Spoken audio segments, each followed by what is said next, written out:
Welcome to Sausage on a Fork, a podcast dedicated to the UK's longest running children's drama programme, Grange Hill. My name's Neil, and in each episode I'll interview a former cast member about their life before, during and after their time on the programme.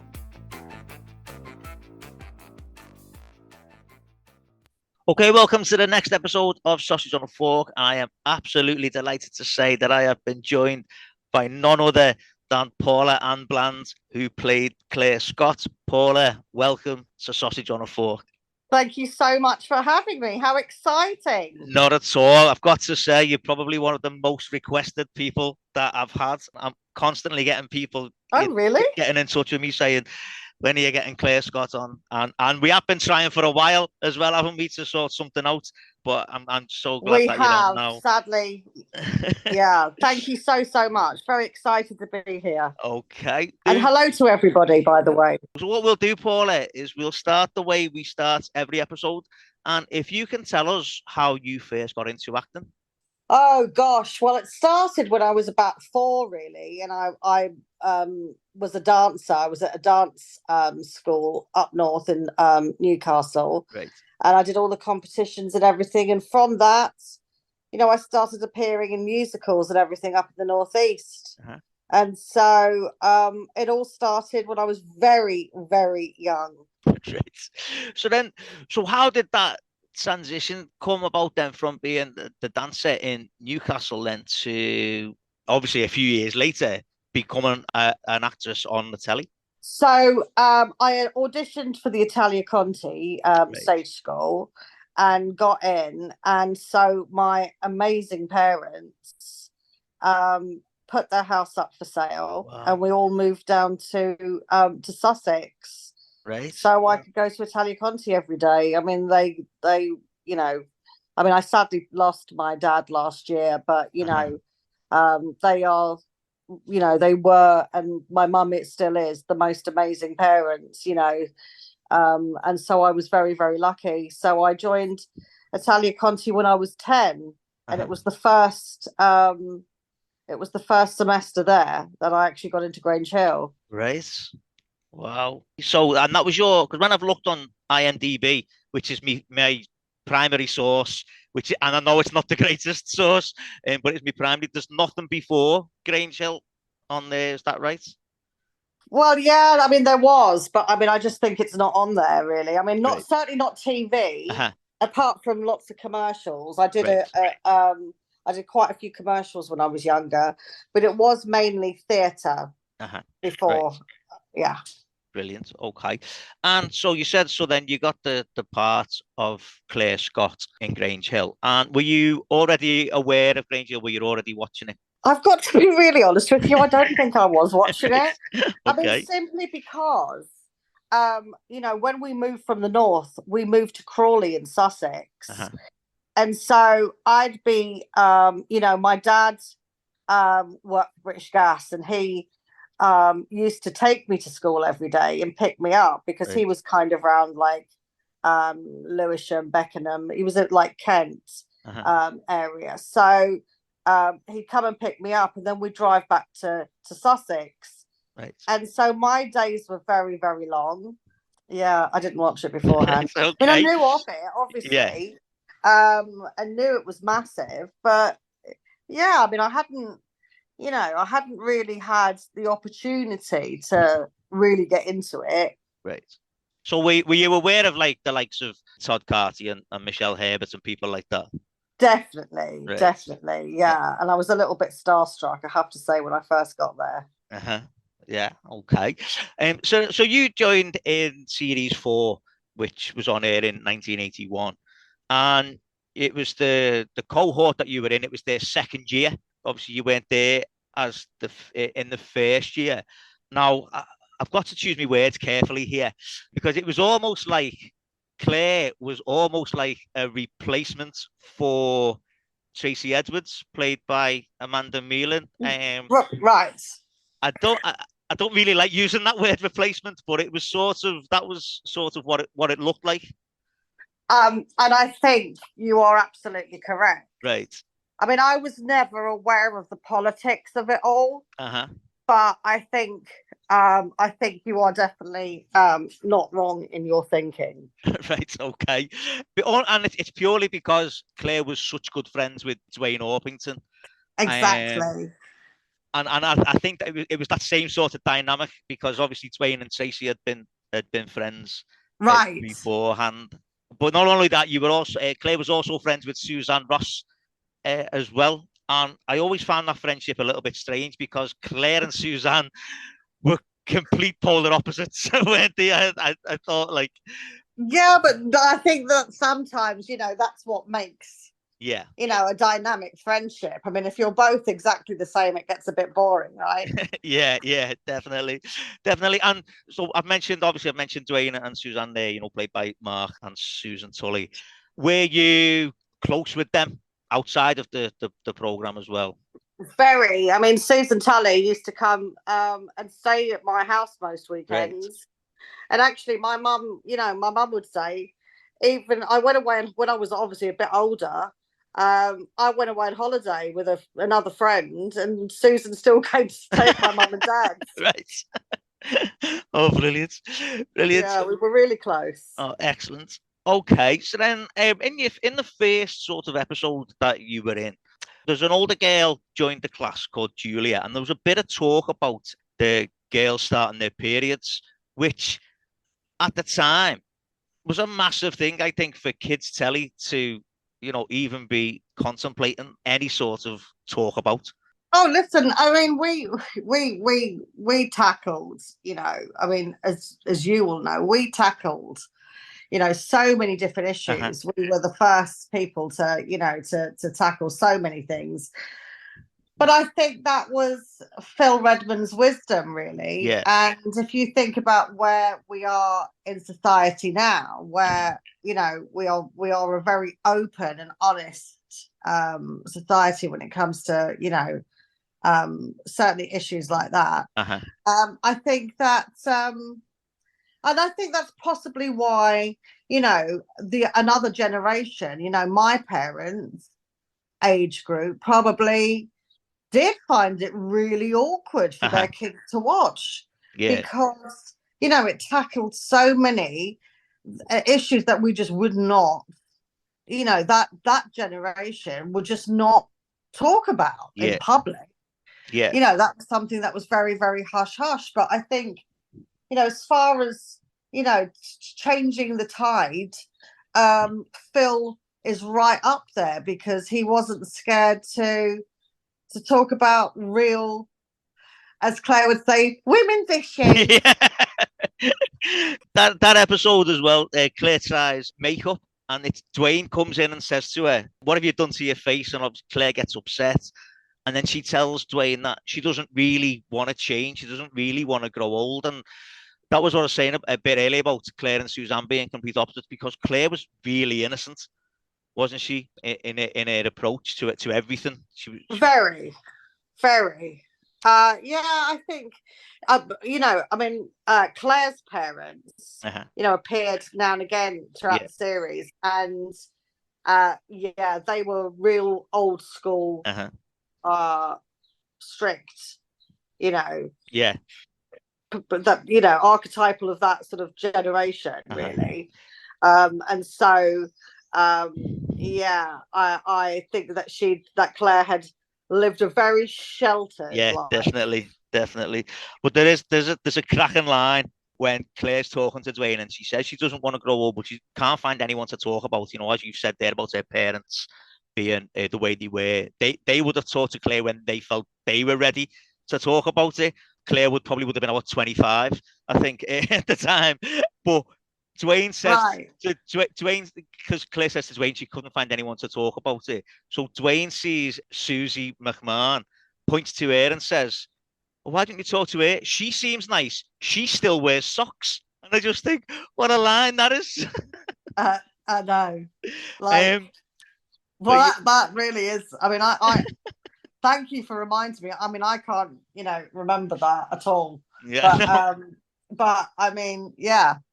And I think lots of girls, I mean, there are obviously different styles of parenting even today. And but some parents do find it still, awkward to talk to their kids. And so I think that by us tackling it on TV really opened up a conversation. Definitely. And then we mentioned the fact that Dwayne and Claire were really good friends, but there was a little bit of jealousy on Claire's part when Dwayne developed a crush on Miss Lexington. And I've got to say, Dwayne probably wasn't the only lad in the country at the time who had a crush on Miss Lexington, to be honest. Bet. And Claire sort of warns him off, saying, she's hard as nails, that one. And then that got proved when she wouldn't let him go on the trip because his shirt was ripped. Oh my gosh. Dwayne got a little bit upset.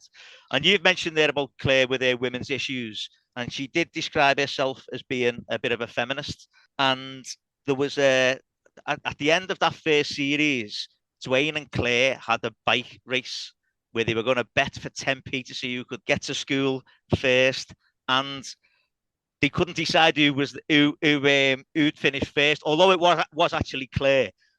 But Pogo was there, and Pogo said, "I didn't see you finished, but it must have been Dwayne because boys are faster than girls."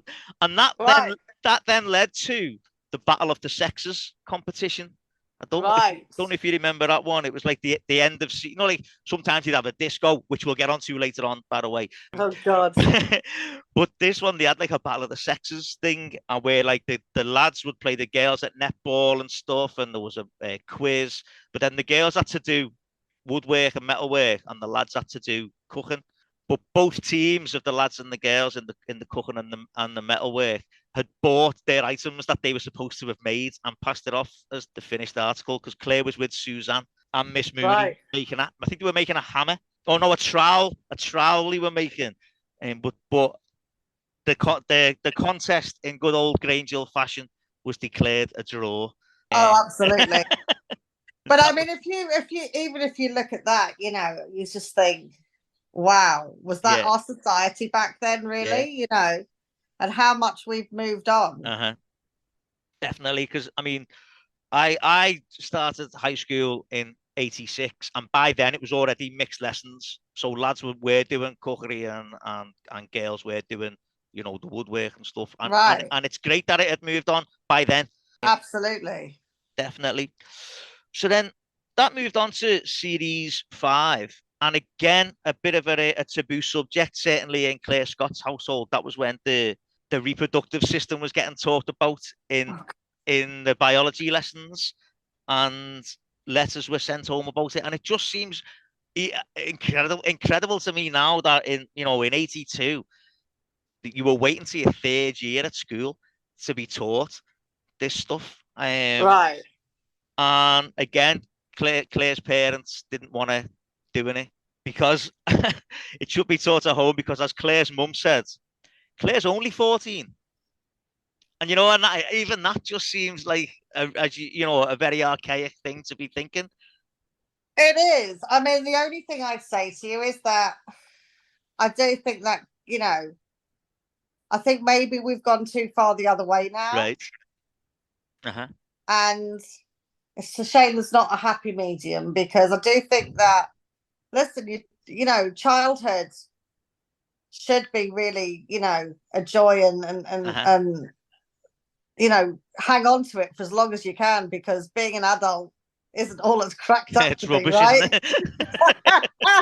All that having to earn money shit. Do you know what I mean? Yeah, definitely. Having to put food on the table ain't always easy.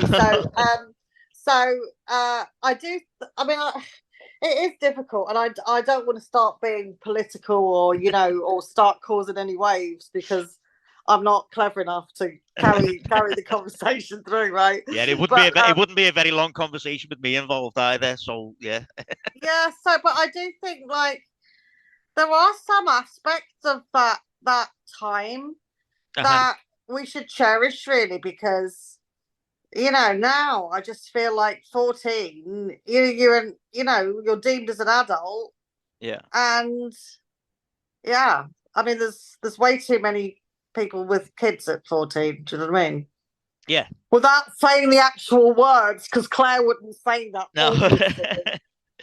I mean, the thing is with that, when Claire saw her mum in school, and Claire automatically sort of knew why she was there. So when her mum told her why she was there, this was the first time we saw any real defiance from Claire, and she says the words, "Oh, stuff it," and walks off from her mum. And earlier on, I don't think Claire would have done that. No, I mean, I do think that obviously Claire, I think Claire grew up quite quickly Yeah, at Grange Hill, and she realised there was a big wide world there yeah, apart from her, cozy little home, really. yeah. And once again, I think that she'd probably been quite stifled, Uh-huh. and I think that you could sense that from the way the parents really Yeah, behaved, that she was really yeah, cosseted and kept away from modern days. yeah. I mean, obviously, being friends with the likes of Suzanne would have changed Claire, wouldn't it? Yeah, of course, of course. But then Claire was always Suzanne's voice of reason as well. And when she thought Suzanne was doing something, she was going to get trouble in for doing it. Then Claire would try and talk her out of it, or get it at least to think about it. Like when the school magazine got censored, and Suzanne started writing graffiti on the walls, and Right. and Claire just didn't see the point in it. She No, said it was Suzanne was stupid. definitely a rebel. Yeah, definitely, definitely. And like there was a thing when, for some reason, Suzanne had started taking money off Roland, and she said she was doing it for Gripper, and it was so she could go and play in the arcade. And Gripper found out, and he hit it. He hit Suzanne, but Suzanne wouldn't tell Claire what it was, what had happened. But she just said to her, "I'm just fed up with being a girl." And but then Claire just turned around to her and said, "You need to sort yourself out," basically. Yeah, that sounds like Claire. And then in that series was sort of, I think, Claire's first like real big storyline, which involved a teacher. Mr. Hopwood. Do you want to explain that one for us? Right. So, Claire basically fantasized about Mr. Hopwood to such an extent that she started writing a supposed diary about their illicit affair. And it was actually all a fantasy. And poor Mr. Hopwood got into all kinds of trouble for no reason at all, because Claire was just bullshitting, basically. And again, no, am I allowed to swear? yeah, don't worry good. about that. That one will get through. Don't worry. That's all right, I mean, the thing with that again, that again came from Claire's, mum being the way she was, and she found the diary, and instead of leaving it, she read it. And at first, Claire didn't deny it, did she? She didn't deny what had happened, and that's where the trouble. She followed it through to quite a big extent, and so I guess to almost a believable extent, really. Yeah, I mean, sometimes, we're certainly, there's things you do as a kid when you do start telling lies that you do start believing the lies that you've told, to try and convince yourself. And I think it was that sort of thing there. Yeah, and I think that, that was I suppose at that age, you go through so many different hormone changes and so many different personality changes and everything. And, there is peer pressure. And so I think that if you don't feel like you are adequate, you do start fantasizing and making a person. I mean, obviously it is a lie, but I don't think that it was intentional for malicious lies. I just think there's lots of peer pressure. And if you think you're not cool enough, then you will exaggerate to make yourself cool. But obviously, Claire went way too far, fantasizing and writing that she'd been having some kind of affair with Mr. Hopwood was a bit, out there, really. Yeah. Now, in that storyline, you had quite a lot of scenes with a lot of adult actors. The likes of Jennifer Piercy and Malcolm Terrace, your mum and dad, and then obviously Brian Capron and Gwyneth Paltrow as well. What was your sort of your working relationship like with the adults? Really amazing. Really, really amazing. Funnily enough, I mean, it is weird because, obviously being young, you almost start believing that she is kind of like your mother figure. Right. But certainly, I mean, Gwyneth Powell was just the most wonderful person to work with, really. And remained so, and remained of such a warm and wonderful lady. And, she's sadly, missed in our Grange Hill family, really. Definitely, yeah. But, Brian Capron was always great fun. He always tried to make us laugh, which he did. Right. I think so. If I recollect properly, I think Susan Tully and I might have had a little bit of a real life crush on him. Right. Okay.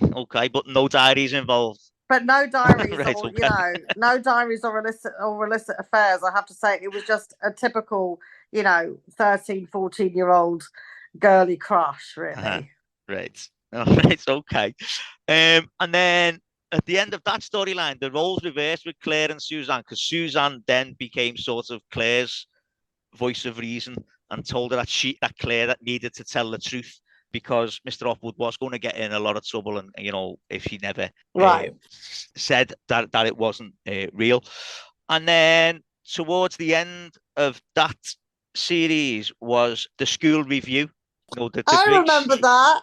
The big show he put on, and you were dancing with Claire was dancing with Precious and Suzanne, and that's right. Stewpot, Dwayne, and Pogo. Hoochie Coochie and my jeans by that's the and my lipstick's in the gash. Education, that's trash. Don't have time for what you preach. So something or other. So yeah, gimme, just shimmy. Give me the what do you need?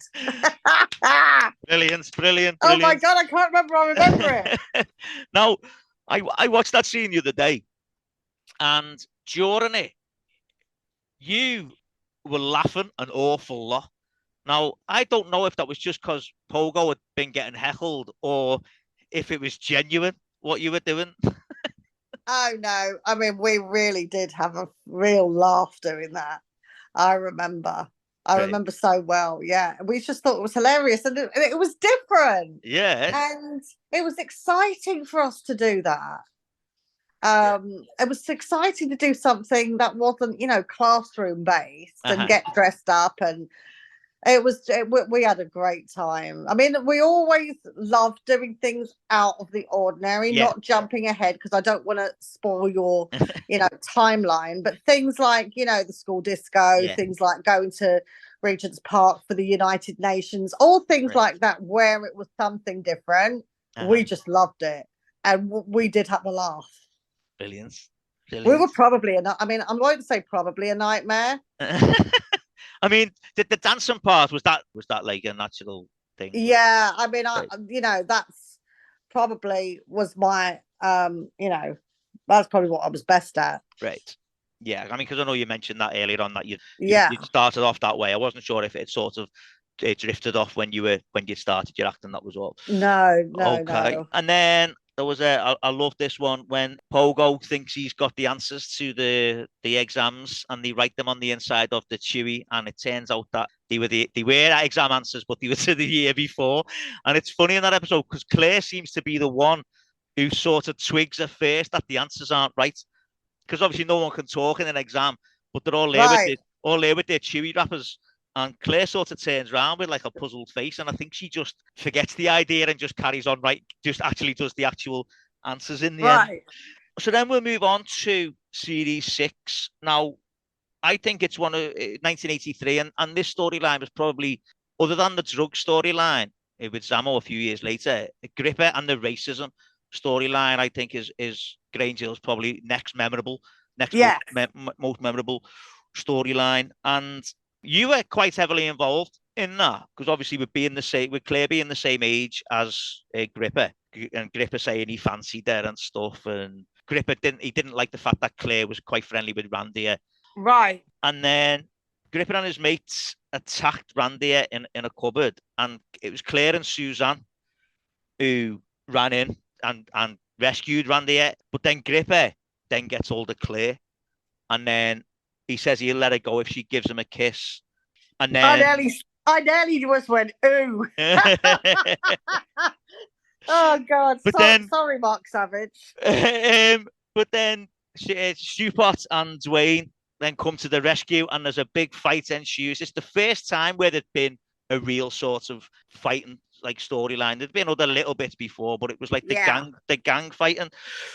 What was it like? Sort of, what's it like when you film those scenes and you know that it's going to be tense? Because obviously, a lot of the time in Grange Hill, people are just messing about, aren't they, and doing stupid things, and then all of a sudden, you're getting these really tense storylines.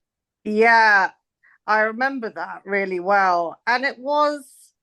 I mean, it was a hot topic as well, and so yeah. I mean, once again, I think we liked it when we felt like we were tackling real issues Yeah, that were important. yeah, And so, and I used to hang out with the guy that played Randy as well. Oh my gosh, what was his name?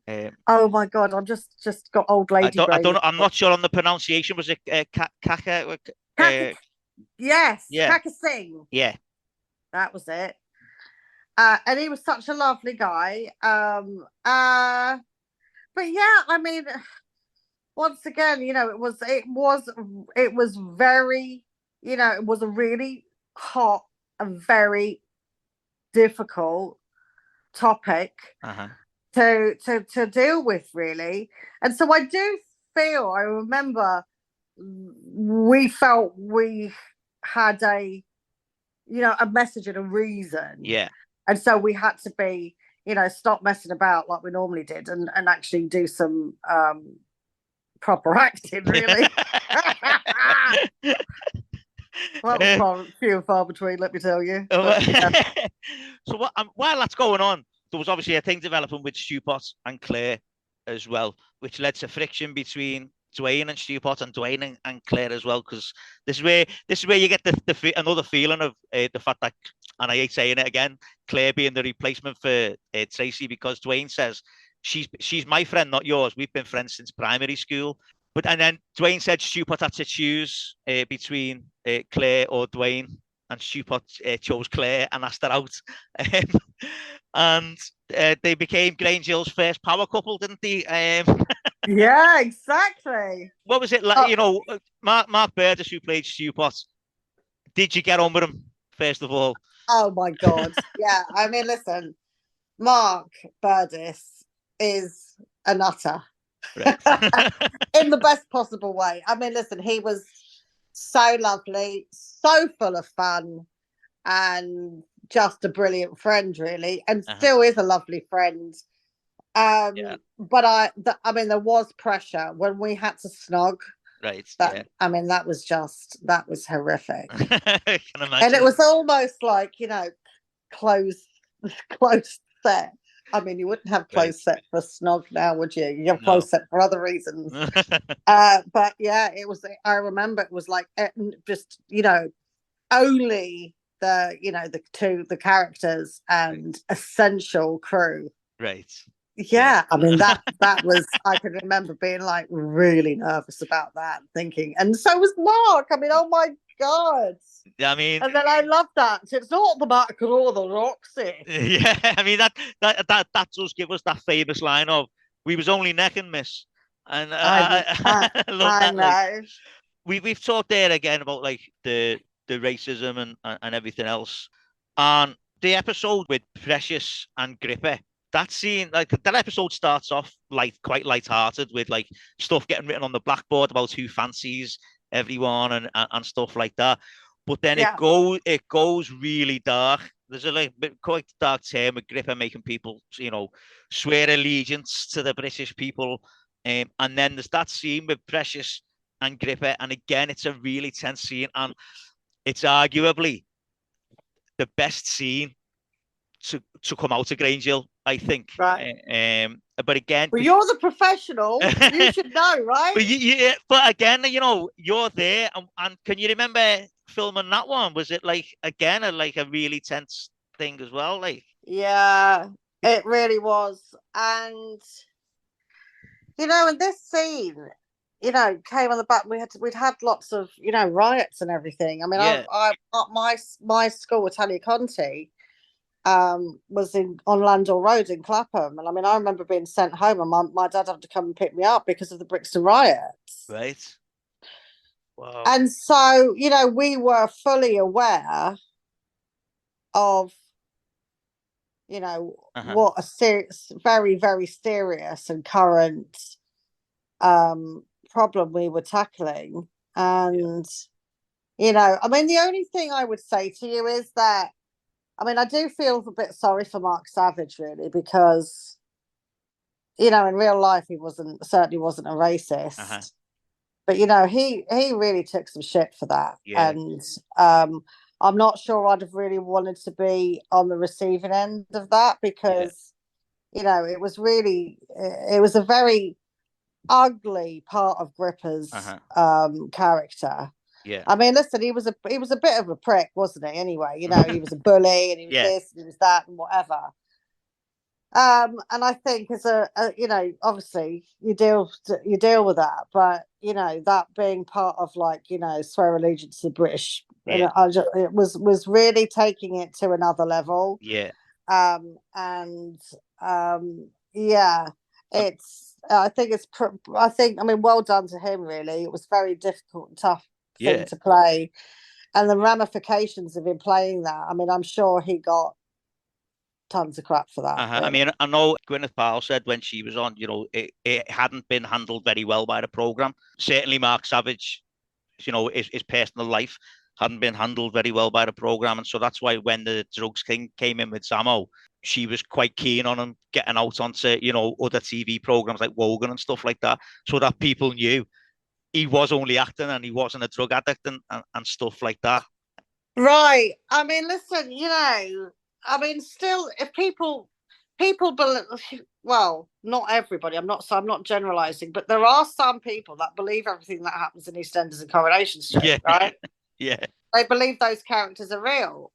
Yeah. But I do think that on a whole, we had little or no support from the BBC, really.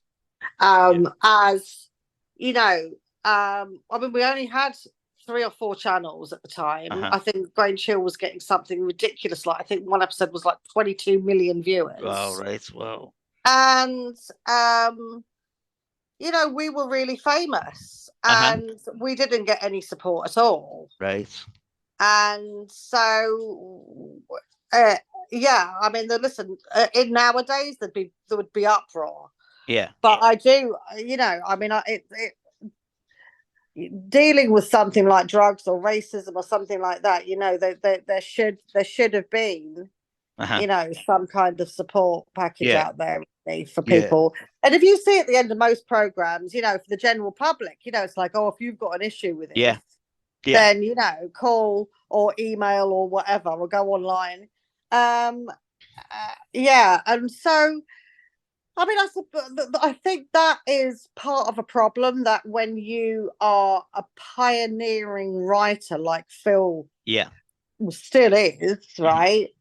And that you are tackling subjects that have never been tackled on TV before, then you don't have you don't have the knowledge of what the fallout from all that's going to be. Right. Yeah. And it's certainly, I mean, we were blind to so many things in the 80s as well, right? I mean, not going to go into all that, but I mean, I just think that we all must have gone around with our eyes closed because, well, certainly, the channels did, and we just were just closed our eyes and thought everything was normal. So, but I mean, I do. I mean, it was hard enough.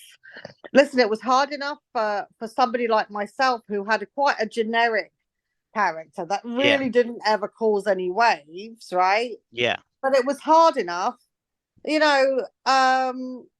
for me to deal with that kind of fame and everything. But if you were dealing with it from a negative point of view, where you are being classed as a racist, it must have been a nightmare. Yeah, definitely. And obviously, ultimately, all that storyline led to Gripper being expelled. Right. Which then we move on to the next series is series 7. And the first big thing you were sort of involved with was the Model UN conference. Loved it. Where did you go for that one then? Regent's Park. Right. Okay. And we filmed in Regent's Park for 2 weeks. It was a really hot summer. Yeah. And lots of new characters. Lots of like mini crushes off screen going on. Okay. Yeah. And I mean, it was just the most amazing 2 weeks. I had an absolute ball. It was wonderful. Yeah, because obviously, like, Claire went with Suzanne, Stewpot, Pogo, and Glenroy, Stephen Woodcock. Who, when you watch those episodes, he just looks so much older than everyone as well. Stephen Woodcock, when you look at them, but David Bellamy was there as well. I know. It was, listen, that was just brilliant. We just had so much fun. Yeah, we felt like we're on holiday. Yeah. It was a big thing, and there was loads of different schools there. You know, there was public schools and stuff. And Claire and Suzanne went out with a couple of the public school boys. It did. Meals and stuff. But then poor old Claire, when she was waiting for Guy to come to the disco, he came down the stairs with his girlfriend who was already there, Trudy. Gina Bellman. Gina Bellman. Yeah. Didn't she just? Yeah. Yeah. And so Claire ended up dancing with John Eastlake, who was the stereotypical upper class twit, who thought he was better than everyone and just didn't have any idea about what like sort of working class kids went through. And then Stewpot and Claire have a little bit of a heart to heart because they weren't together at this point, where they obviously, and she says she'll go back to the disco with Stewpot as long as he didn't get the wrong idea. Oh my God. And then we move on then to the sponsored walk. And Stewpot had started, like, he wanted to get back with Claire. It was quite apparent that that's what he wanted. He asked Pogo to try and get Christine away from her so he could spend some time with her. But Claire didn't want to talk to Stewpot. That sounds about right. But in that episode, what I liked was, because obviously Faye Lucas had been getting stick off her mates for fancying Miss Gordon. Even though she just liked her, she just liked her as a teacher. Yeah. And she has a bit of a chat with Claire about it. And Claire then starts telling about the diary about Mr. Hopwood, which was an unusual one for Grange Hill because they didn't always refer back to storylines like from the past. So I thought that was quite good, the way they do that. But Stewpot was undeterred. He wouldn't give up. And he asked Claire to go on the orienteering weekend. I remember that well as well. So where was that one? That was filmed in Ilkley, right, in Yorkshire. And I remember we did stay. I mean, anybody that thought they'd have gone and put us up in like a 5-star hotel, like, think again. Yeah. It was like, it was a very basic hostel. Right. And I remember the chaperones putting me right next to Lee Spark and Lee MacDonald to make sure that they didn't mess about. And in the end, I had to say, can you please move me? Because they're so noisy. And I was like, shut up. Oh, brilliant. But yeah, but we had great fun there as well. And I remember one night we went to Harry Ramsden's for fish and chips. I remember that. Right. But yeah, anything like that, the orienteering, I mean, it was great. It would have been nice if we had been in a 5-star luxury hotel. But yeah, the BBC didn't, they didn't stretch that far. It was like I mean, it really was a very, very basic hostel. Yeah, no, I mean, because it's just Stewpot and Claire were the oldest kids there by a couple of years, and they'd gone sort of like to help out, and it just seemed strange to me that they'd gone anyway. But like then they were put in charge when Mr. Baxter and Roland had gone missing. But yeah, it just seems a strange one, especially coming up to their exams as well.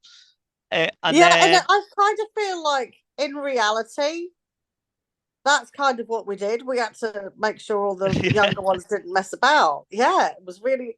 So, I mean, there are some aspects of it where it did cross over, really, into real life. And then there was obviously the nude model was obviously in that one. God. The art class. again, you know, the lads are all expecting, well, everyone was expecting a woman, but it was a really, really old man. Did you see anything? I've got to ask you that. No.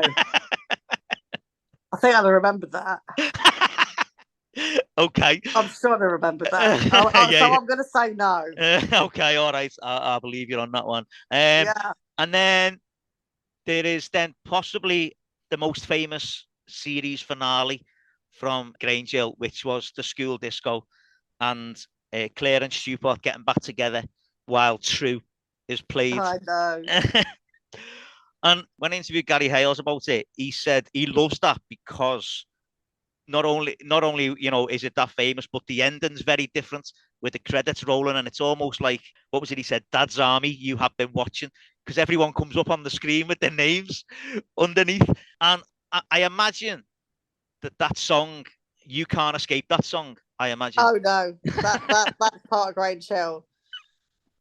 And I'm sure Spandau Ballet you know, realised that we made no, that's a joke, by the way.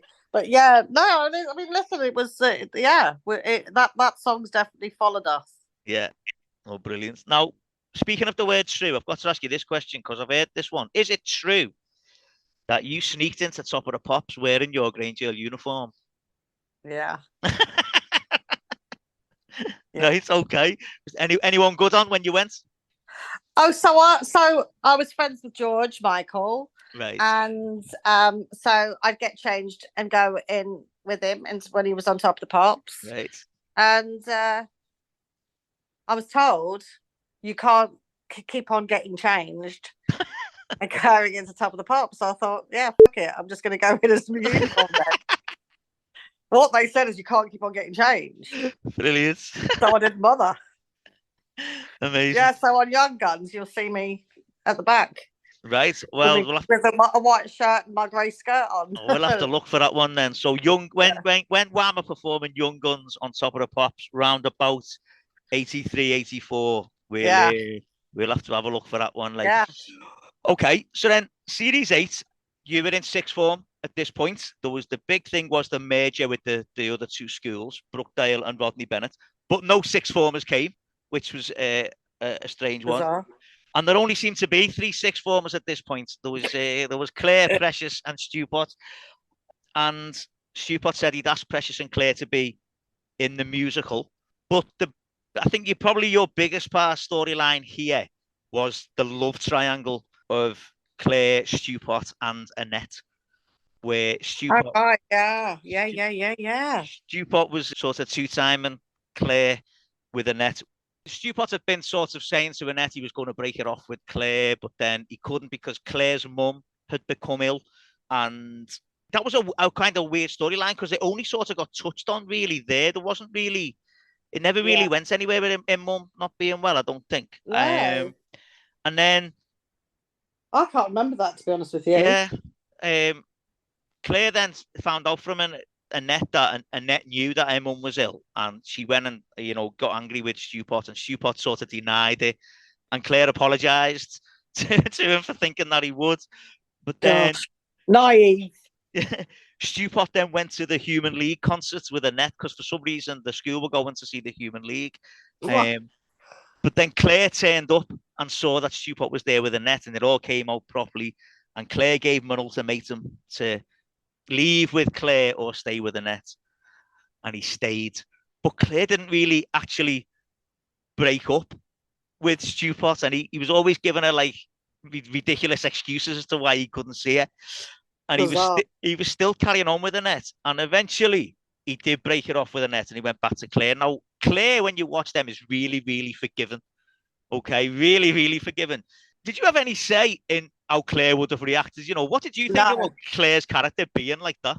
I mean, listen, okay, if you want to look at it from an outsider's point of view, it's pretty pathetic. But if you look at real life, people they believe what they want to believe, don't they? Yeah. And you convince yourself otherwise, that even if it's as plain as day to everybody else, if you sort of love somebody, or obviously quite young then, so I wouldn't say it was love, but think you're in love, You do make a million excuses, and I think that was possibly, if I know Phil, that was probably done on purpose for that reason. Right. Right. Okay. Okay. I don't think Phil did anything. That was just happened to be like that. I think everything was intentional. Okay. And then I mentioned earlier that Stewpot said he'd asked Precious and Claire to be in the musical, but you weren't actually in the musical episode when they did, what is it, the Mods and Rockers? No, I don't know. I mean, the thing is, I have a feeling I was filming something else. Right. Okay. And I remember like that last series, me being kind of busy doing. I'm just trying to think what. Yeah, you were, because you weren't in it that much. No, I'm just trying to think what I was doing. Maybe it was the Cracker Jack. Right. Okay. Right. Maybe Cheggers Plays Pop. Might it have been Cheggers Plays Pop? Because weren't you on that at one point as well? Oh, that was only one episode though, but I did like a tour with Cracker Jack. Right. On the road for like months. Right. Okay. Felt like years. Okay. And then we didn't see Claire again then until the Christmas special, the 1985 Christmas special, and even then it was like quite a short scene that you were in. Was that basically like that was your sort of farewell to Grange Hill, I think, and you were only sort of on the door just taking money and stuff like that. Okay. I mean, honestly, I can't remember. Right. Right, okay. Am I your worst interviewee? No. I'm not going to say a name, but there is someone who couldn't remember anything at all. Literally, people that are listening to this will probably work out who I'm talking about. But there is definitely someone who found it really hard to remember. Go on, Neil. Tell us. I'll tell you when I've stopped recording. Right. Yeah. So then that was it, and that was your farewell to Grange Hill. But obviously, you carried on acting. But also, when you were in Grange Hill, you released a record as well. Is that what you'd call it? Yeah. So you released the Locomotion? Yeah, I did. You know, it was a really strange time. And listen, I mean, that's definitely not the best record ever released. But yeah, and it was part of Stock Aitken and Waterman. Right. It was on Cajun Records, and it was a subsidiary of them. And everybody was doing it at the time. And it was, it was literally a factory of people, releasing it. Obviously, it was crap. I still get absolutely ripped about that by a lot of friends. Right. And in fact, I've got this lovely friend, Belgian friend, Bridget, and she found a copy of it in a car boot in Belgium in the crack pile. Like, we'll pay you to take it away. No, I think she paid like €2 or something for it. She's like, "Oh my God, look what I found!" Yeah, and I'm like, "Oh dear." Hey, but but I made it to Belgium. Yeah, and not everyone can say they've released a record, can they? So how did you feel about having to leave Grange Hill? I think, to be honest with you, it was almost like leaving school. Right. And it was just organic, and I was too bloody old and so leave. And so, yeah, I mean, so it didn't really kind of affect me that much because it was kind of a natural progression. Yeah, you were ready for it, basically. Yeah. And I like doing loads of different things and everything, and I was ready for a change. So you did do quite a, you did do quite a bit, didn't you, when you left? Yeah. And I was just looking at, things like Hell's Bells, Vanity Fair, The Fruit Machine, but my favourite one, right? Just purely because of the title. I bought a vampire motorcycle. I'm right.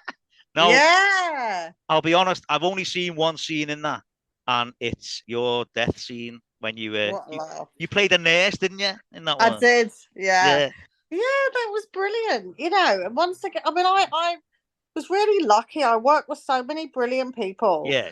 and people that have gone on to do like unbelievable things as well, really. Yeah. You know, and I just I had quite a few good years, and then I just kind of, I mean, I don't want to preempt your next question, but No, yeah, I but kind of lost like, interest a you bit. know, Only Fools and Horses as well.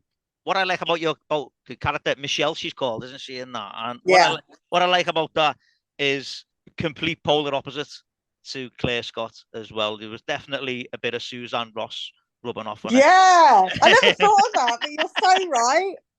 Because you know, she's meant to be Rodney's secretary, and she's so mouthy to him, isn't she? And she just, Yeah, he it's just quite, doesn't care. he She's doesn't know like, how to oh, handle it, does he? And I no. just love that, like, you know, and you said there you got to work with so many people. So obviously getting to work with like the cast of Only Fools and Horses must have been Oh my God. amazing anyway. Yeah. But then, you know, like Spender as well. That was great because I could do my Geordie accent. Right, Yeah. hey man. Um, Shout out and to all the Geordies. yeah, and Cannon and Ball, you get to work with them Oh as well. God, yeah. I'd forgotten about that.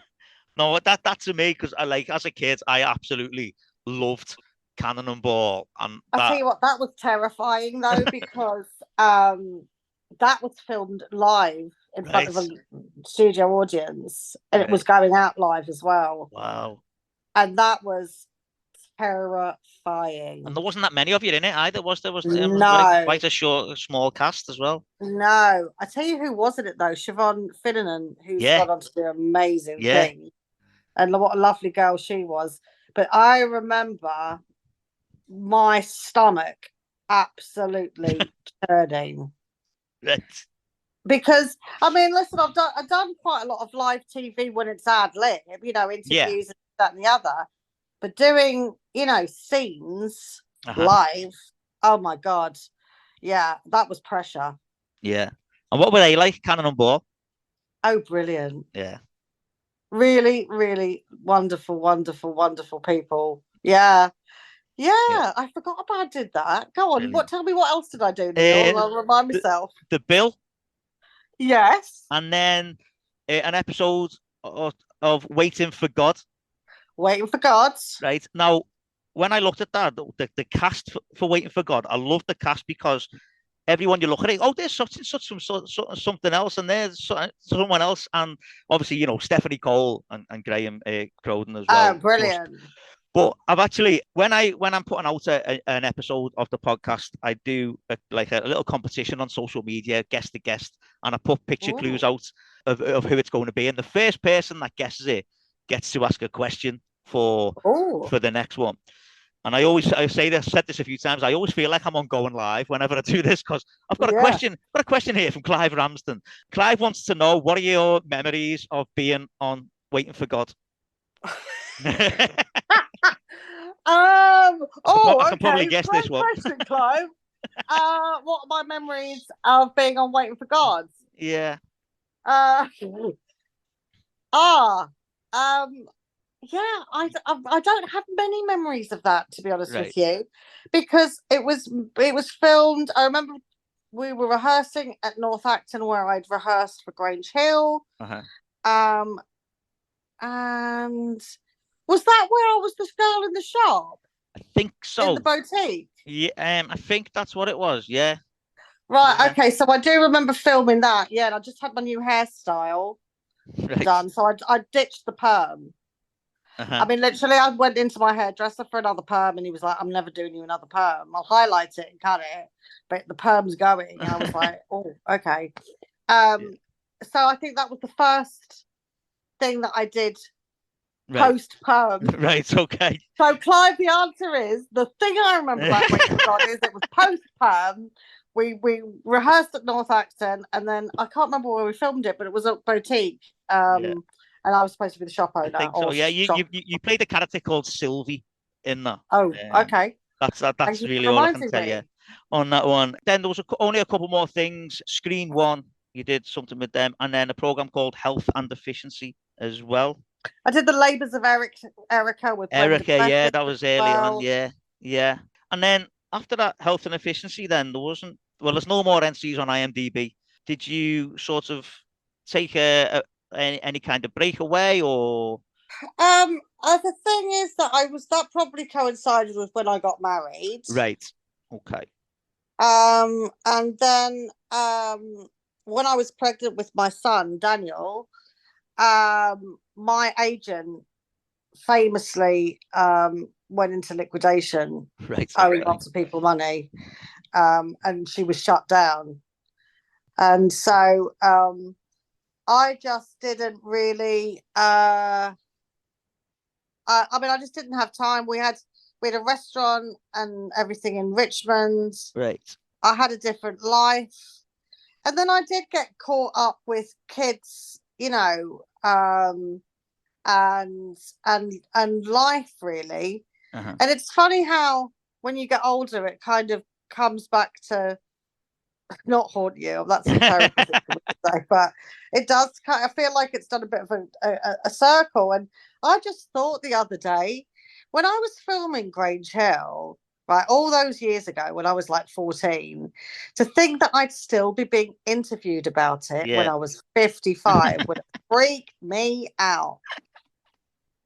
But Brilliant. it's like, yeah, and I don't know whether, did everybody else forget about Grange Hill for a while? About the original characters, that is. Obviously, I know it went on for a long time, but, are we all revisiting our childhood? Is that what it is? Yeah, I mean, I think a lot of people who have spoken to have said now, because with social media, it's obviously a lot easier for people to talk about it. Like people would have always remembered it, but obviously because this is social media now, there's places for people to talk about it. Right. As well, and I think maybe that's what it is. Oh, definitely, that's what's pushed it for sure. Yeah. But I do feel like there is a really, listen, we're really lucky. We're lucky to have been part of such an iconic program, and I am not just kissing ass here, right? But we have got the best fans, the most loyal fans, and honestly, they blow my mind. Really, when I meet them, when I meet you all, you're so kind and lovely, and we're lucky to have you all. So, thank you for sticking with us all these years. And like in geriatric Claire, 14-year-old Claire.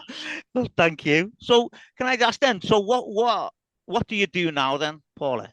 As little as possible. Right. No. Fair play. No. That is not true. So I had my own PR company for a number of years, and it took me kind of like to LA to live in LA for a while, right. And then back.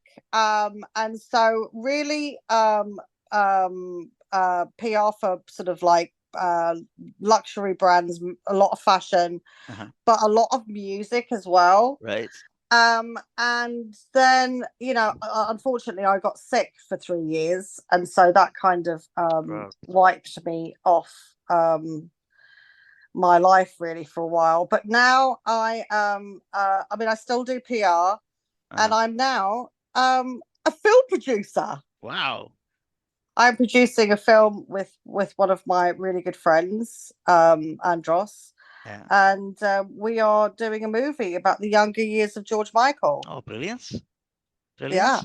Brilliant. And I know the answer to this question, but I'm going to ask it anyway. Are you still in touch with any of the cast from Grange Hill? I can't get rid of them. Honestly, and I've tried. They're like boomerangs. They keep on coming back. No, honestly, I'm seeing Mark Baxter tomorrow. Right. I speak to Erkan at least once a week. Right. And his lovely, lovely wife, a beautiful baby. And obviously, Alison, I speak to Lisa York, I went to school with. Yeah, I mean, there is a real Lisa East, and her lovely husband Phil. Yeah. Joe Boakes. Yeah, I mean, we're tight. Yeah. And so those friendships that were formed, are really, really solid. Yeah. I mean, I'm sad. I just don't know. I mean, I think before, Sue Tully's not on social media, and I think she went off in one direction, I went off in another. But I mean, I would absolutely adore to see her. Yeah. Like, really lovely, lovely, lovely lady. We had so much fun when we were Yeah. younger. I remember the main thing about Susan is I remember we just used to open our wardrobes up and we would just share our clothes. Yeah. Brilliant. And I remember having a go at her once that in Stringfellows she'd spilt a drink all down my coffee colour rah skirt, but I was a bit upset with her. But apart from that, it was fine. Oh, brilliant.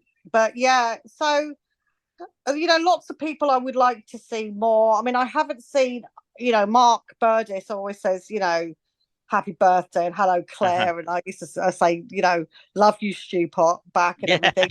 But I haven't seen him because we are all over the place. Yeah. And we've got like a little solid crew that we see each other all the time. Yeah. But it's not that we don't get on with others. It's just a fact that lives, we just get caught up, don't you? You have to.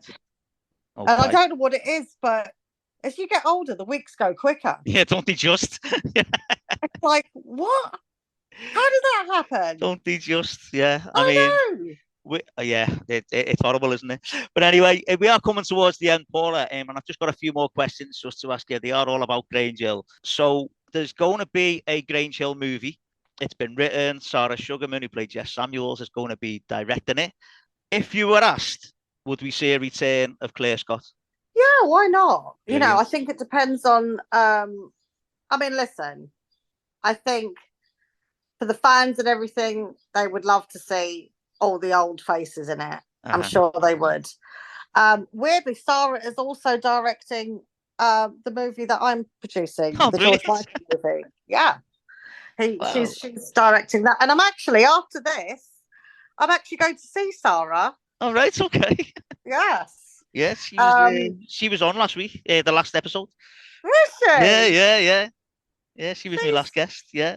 Oh, so yeah, I mean, I'm not sure how involved we're going to be. Yeah. But I think, if there are some, group and,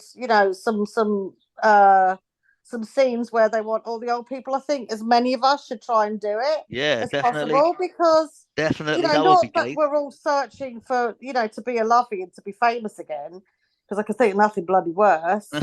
Right. But I think for the fans to say thank you, really. Yeah. I think I think it would have to be a yes. Right. Brilliant. Okay. So then, other than Claire Scott, who was your favourite character on Grange Hill? Roland. Brilliant. I can, honestly, the check better be in the post. And if you couldn't have played Claire, which other character would you like to have played? Oh God. Oh no, I can't. I don't know. I don't know. I loved Claire. All right. Okay. That's fair enough. I think I've just got to stick with because she's kind of part of me as well. I mean, I'd like to be a bit cooler. Right. Obviously, we all try and be a bit cool, don't we? Yeah. I mean, I gave that up years ago. Just ditched that idea of being cool. But nah. Okay. And then, the final question then, Paula. Why do you think there's still such affection for Grange Hill? I think it's reminiscent of all our childhoods. And it was, as I said to you before, there was only 3 or 4 channels at the time, with millions of people watching. And I think that it was the bloody good old days. Yeah. It's like, and so I think that, Grange Hill does, that whole sort of, reminiscing thing and the music of the era, etc. Don't you hear a record and go, oh my God, that reminds me of. So I think it's the same thing. Yeah. And we grew up with millions and millions of people. Yeah. So I think it's great, I really do. Brilliant. Well, Paula, thank you so much for coming on. As I say, you know, we've been trying to do this for a while, haven't we?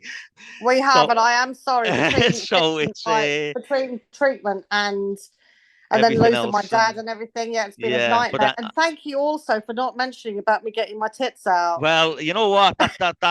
I didn't need to mention that, did I? You know what I mean? That I was leaving that with you. If you wants to mention that, then that's fine. God. Oh well, I just thought I'd drop that one in Well, because you know that's the kind of person I've become. I just think, oh well, whatever. No, you know what? I won't ask you then because you've mentioned it now, so I don't need to now. No, But exactly. anyway, but listen, thanks again so much for coming on. It's been great talking to you. A pleasure.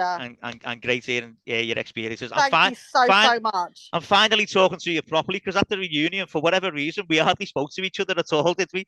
Do you know, honestly, that day is like a haze. Yeah. Yeah. You know, so yeah, I think it was a very, very busy day. At the end, a lot of people were saying to me, "Did you speak to Paul?" And I was like, "No," and I don't know why I didn't. It was just one of them. It was one of those things. Our paths never seemed to cross at all, did they? I know. I'm so sorry about we were that. there. No, don't worry about it.